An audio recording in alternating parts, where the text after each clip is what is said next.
Assalamualaikum warahmatullahi wabarakatuh. Saya Muhammad Abil, mata kuliah Ekonomi Politik. Baiklah, saya akan menyampaikan materi tentang ekonomi politik liberal klasik. Pengertian ekonomi politik liberal klasik. Liberalisme klasik adalah ideologi politik cabang liberalisme yang mendukung kebebasan sipil dan kebebasan politik dengan pemerintahan demokrasi perwakilan berdasarkan aturan hukum dan mengutamakan kebebasan ekonomi. Sejarah ekonomi politik liberal klasik. Liberalisme klasik berkembang pada abad ke-19 di Eropa dan di Amerika Serikat. Meski liberalisme klasik dibangun di atas pemikiran yang sudah berkembang pada abad akhir ke-19. Liberalisme klasik mendukung terciptanya masyarakat, pemerintahan, dan kebijakan umum jenis lain sebagai tanggapan terhadap revolusi industri dan urbanisasi. Tokoh ternama yang pemikirannya digunakan dalam liberalisme klasik meliputi John Locke, Jean-Baptiste Say, Thomas Malthus, dan David Ricardo. Liberalisme klasik bergantung pada teori ekonomi Adam Smith, hukum kodrat, dan utilitarianisme dan kemajuan. Pada akhir abad ke-19, liberalisme klasik berkembang menjadi liberalisme neoklasik. Liberalisme neoklasik percaya bahwa pemerintah harus disusutkan sekecil-kecilnya agar kebebasan individu bisa berjalan. Dalam bentuk ekstrimnya, liberalisme neoklasik mengusung konsep Darwinisme sosial. Libertarisme adalah bentuk modern dari liberalisme neoklasik. Sistem ekonomi politik liberal klasik. Sistem ekonomi liberal klasik adalah suatu filosofi perekonomian kebebasan individu.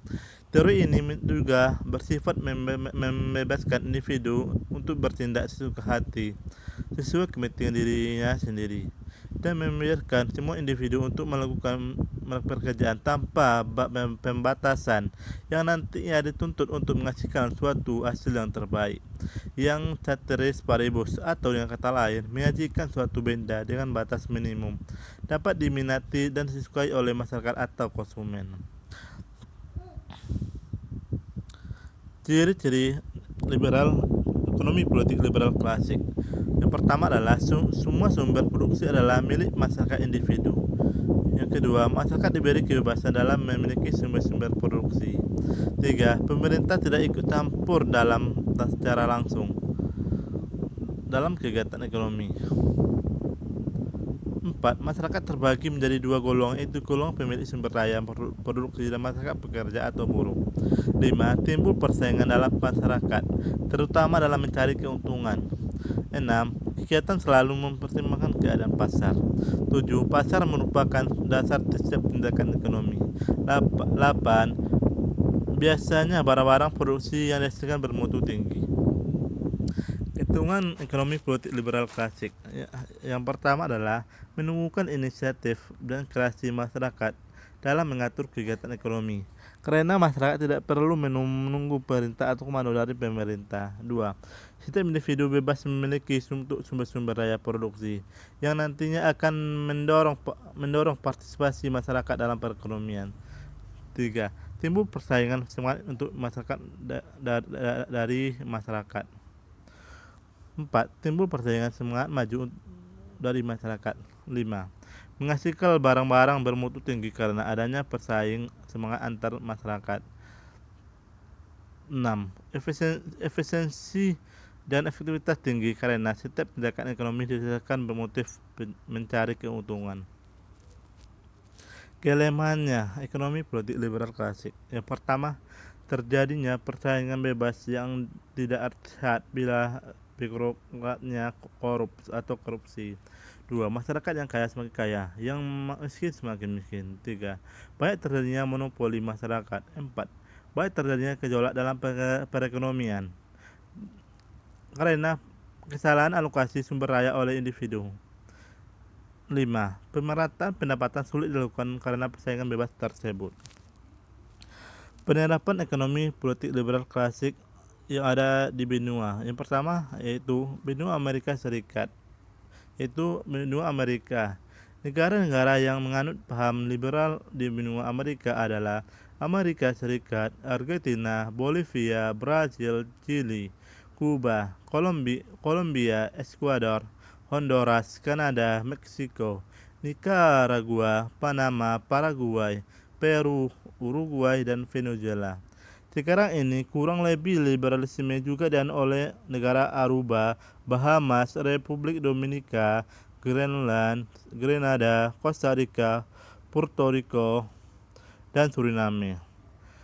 Kalau di benua Amerika, negara-negara yang menganut paham liberal yakni diantaranya adalah Albania, Armenia, Austria, Belgia, Bulgaria, Kroasia, Cyprus, Republik Ceko, Slovenia, Denmark, Estonia, Finlandia, Prancis, Jerman, Yunani, Unguria, Islandia, Italia, Latvia, Lithuania, Luxembourg, Macedonia, Moldova, Netherlands, Norwegia, Polandia, Portugal, Romania, Rusia, Serbia, Montenegro, Slovakia, Slovenia, Spanyol, Swedia, Switzerland, Ukraina, dan United Kingdom. Negara penganut liberalisme lainnya adalah Andorra, Belarusia, Bosnia Herzegovina, Kepulauan Faroe, Georgia, Irlandia, dan San Marino.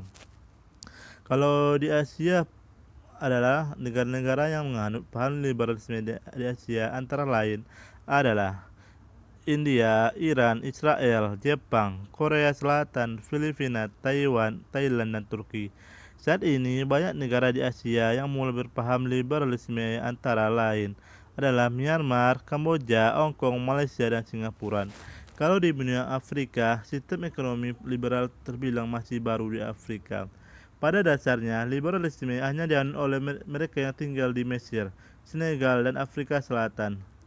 Sekarang ini, kurang lebih liberalisme sudah dipahami oleh negara Aljazair, Angola, Benin, Burkina Faso, Malta Verde, Conte del Ferro, Equatorial Guinea, Gambia, Ghana, Kenya, Malawi, Maroko, Mozambik, Seychelles, Tanzania, Tunisia, Zambia, Zimbabwe, dan Republik Kongo. Sekian dan terima kasih. Itulah hasil materi yang saya berikan tentang ekonomi politik klasik liberal. Wassalamualaikum warahmatullahi wabarakatuh.